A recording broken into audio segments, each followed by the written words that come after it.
মৌমিতার উপরে ঝাঁপিয়ে পড়ে 18 থেকে 20 জন নির্মমভাবে তাকে ভোগ করে। তার শরীরের মধ্য থেকে 113টি কামড়ের দাগ পাওয়া যায়। তার গলার হাড় ভেঙে যায়।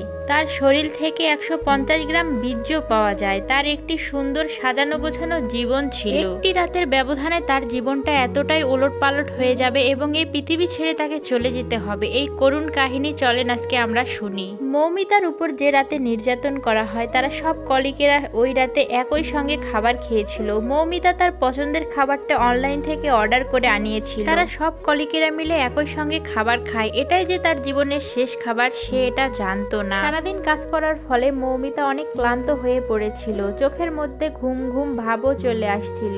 খাবার খাওয়ার পর হসপিটালের হল রুমে এক কোণে লাল কম্বল গায়ে দিয়ে সে ঘুমিয়ে পড়ে। যখন রাত বাজে 3টা তখন সেই রুমে তার 2টা মেয়ে কলিগ সহ 18 থেকে 20 জন পুরুষ ঢুকে পড়ে। তার এক বান্ধবী কলিগ তার পা চেপে ধরে, আর এক বান্ধবী কলিগ তার গলা চেপে ধরে, আর সেই হায়নাদের দল মৌমিতার উপরে ঝাঁপিয়ে পড়ে। মৌমিতা চিৎকার করিয়া কাঁদিতে চাহিয়া করিতে পারেনি চিৎকার, কারণ তার গলার স্বর আগেই বন্ধ করে রাখা হয়েছিল। 30 সেকেন্ডের অধিক সময় ধরে কারো গলা চেপে ধরে রাখলে তার চোখ দিয়ে রক্ত ঝরে। হ্যাঁ, মৌমিতার চোখ থেকে ঝরার কথা ছিল পানি, তবে ঝরেছিল রক্ত। মৌমিতা শুধু তাকিয়েছিল তার মেয়ে বান্ধবীদের দিকে, বারবার শুধু চোখের ইশারায় বোঝাতে চেয়েছে, তুমি একজন মেয়ে, আমিও একজন মেয়ে। একজন মেয়ে হয়ে তুমি আরেকজন মেয়েকে কিভাবে এভাবে হায়নাদের হাতে তুলে দিতে পারো? মৌমিতা বারবার চিৎকার করছে, কিন্তু সে নিজেকে সেই হায়নাদের হাত থেকে রক্ষা করতে পারেনি। আমরা একজন মেয়ে হয়ে আরেকজন মেয়ের কাছে যদি নিরাপদ না থাকতে পারি তাহলে কিসের স্বাধীনতা? সমাজে আমাদের নিরাপত্তা কোথায়? মৌমিতা একটা ছোট্ট ভিডিওর মাধ্যমে তুলে ধরেছিল তার সাথে ঘটে যাওয়া নির্যাতনের কথা। এত কিছু করার পরও সে হায়নারা চুপ থাকেনি। তারপর তারা মৌমিতাকে এই পৃথিবী থেকে সরিয়ে দিল। মৌমিতার তো এভাবে অকালে পৃথিবী ছেড়ে চলে যাওয়ার কথা ছিল না। সে তো হাজারো স্বপ্ন দেখেছিল তার বাবা মা। তার বাবা মা ভীষণ দারিদ্র, তারপরেও কষ্ট করে তাকে পড়ালেখা করিয়ে ডক্টর বানিয়েছিল। এখন তো মৌমিতা তাদের দুঃখের দিন ঘুচিয়ে দিত।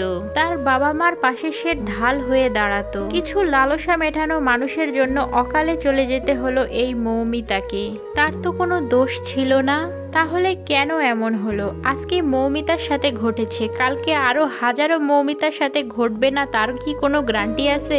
আপনাদের কাছে এই প্রশ্নটা আমি করে গেলাম। ফেসবুকে ঢুকলেই শুধু এই ছবিটি আর এই পোস্ট, অনেকে আবার পোস্টটি পড়তেছে না, একটু পড়লে কি হয়? মৌমিতার এই ঘটনাটি হাজারো মানুষের চোখের পানি ঝরিয়েছে। আজকে পুরো ভারতবাসীরা এখানে প্রতিবাদ জানাচ্ছে বাংলাদেশের মানুষেরাও। অনেকেই এড়িয়ে যাচ্ছে। আমি সকলকে বলবো আপনারাও প্রতিবাদ করেন। আপনারা ভিডিওটা শেয়ারের মাধ্যমেও প্রতিবাদ করতে পারেন। আপনার একটা শেয়ার আরেকজনকে দেখার সুযোগ করে দেবে। আজকে ঘটনাটা মৌমিতার সাথে ঘটেছে, কালকে আপনার পরিবারের মেয়েদের সাথে ঘটবে না, এটার কোনো গ্যারান্টি নেই। তাই আমাদের সকলের উচিত প্রতিবাদ করা।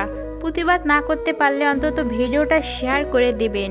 যে যেভাবে পারেন প্রতিবাদ করেন। মৌমিতার উপর ঘটে যাওয়া নির্যাতনের আমরা বিচার চাই।